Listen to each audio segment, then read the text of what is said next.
My name's Darin Spurlock. I'm from Miami, Florida. And I guess a few of my more favorite bands or artists are Atmosphere, Wilco, Pepper's good.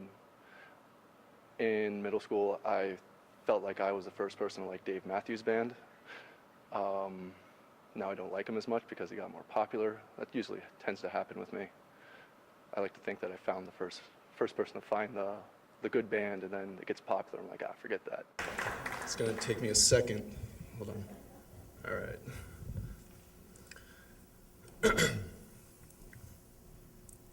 I shouldn't have been out so late on a Tuesday night. Work requires me to wake up at 6 a.m. But a band called Radar was in town, and I didn't want to be alone on Valentine's Day. I stood on the metro platform at the government center. It was 2 a.m. The emptiness was different from my usual experience. The daytime hustle is prime for people watching. So late at night, the only company was the friendly glow of my cell phone screen. I checked the Metro's website on that phone, but the screen went black. The battery died. Even it had no energy left.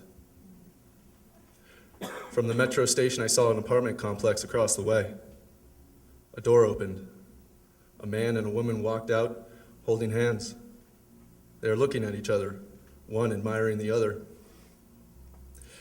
The admiration turned to lust, and I was the sole witness to the world's longest makeout session.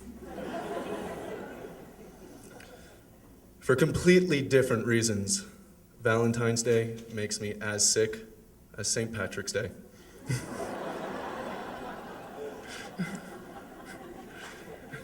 But a recorded voice came over the PA to indicate the Metro was coming. Finally, this was it, the last Metro home. I stood at the edge of the yellow caution line, waiting for it to stop.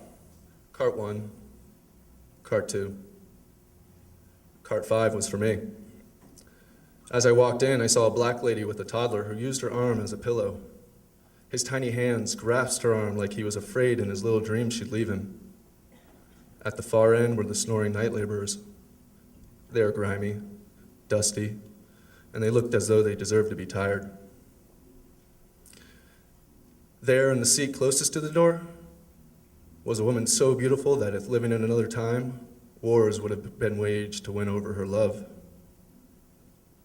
I made the choice where to sit as soon as I saw her.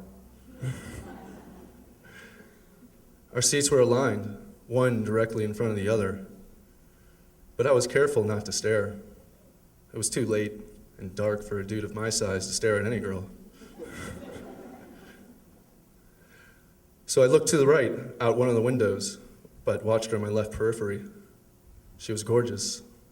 Olive skin, black hair, beautiful lips. She looked like she shouldn't be on the Metro with these people who didn't matter. I included myself. She was dressed in all black. There was dust or powder or paint flecks all over her clothes, and she kept moving her hands, stretching her fingers. They must have been tired. I decided she was a painter or a sculptor, and she just finished a masterpiece. Me, I'm a dietitian. I used to take this Metro every day to Jackson Memorial Hospital, but I never saw a woman this beautiful, this interesting. The women I know talk about Hollywood stars and which pet groomers make their ugly animals into top models. This woman doesn't care about any of that nonsense. I stared out the window into darkness, watching the palm trees blur past as the Metro sped south. I was aware our time was limited, but continued to stare out the window. And then, we started to play a flirtatious game. While looking at the nothingness, she watched me. I can see her out of the corner of my eye. When she looked away, I turned to watch her. I knew she can see me out of the corner of her eye. Because when I turned back to watch nothing again, she turned back to me. Our heads rotated to the other's movement like a dance routine unrehearsed. And as we continued our tango, we were very careful to avoid looking into the other's eyes. That would mean the end of us. Deadly dancers we were. I wanted to say something, anything, but what could be said? Hey.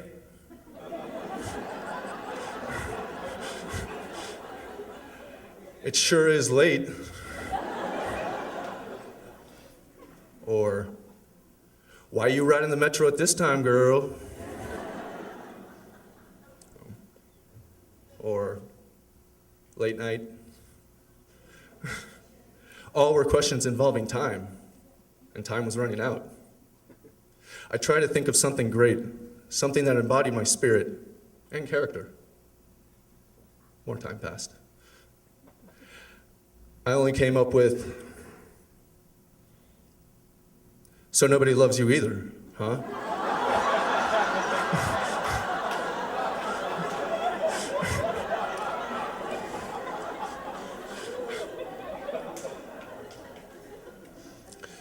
It was only a thought. I didn't ask that. But whenever I'm in the presence of a woman this beautiful, I become anxious. I only think of stupid questions.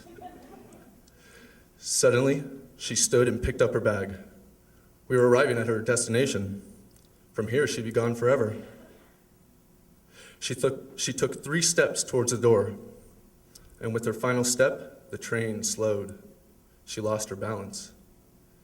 Instinctively, I reached out my arms to grab her. This was it, how romance in old movies were developed. As in slow motion, the exotic stranger was falling into my arms like an angel with wounded wings. As I felt the tip of her wings tickle my arms, she grabbed the safety bar. With my arms still extended, she looked down at me. I would have caught you, I said. She smiled and with a Spanish accent said, maybe you would have.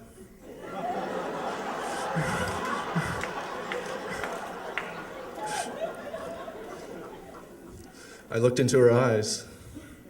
It was the end of me. She looked into mine. What were her thoughts? I couldn't ask because the doors opened and she walked out.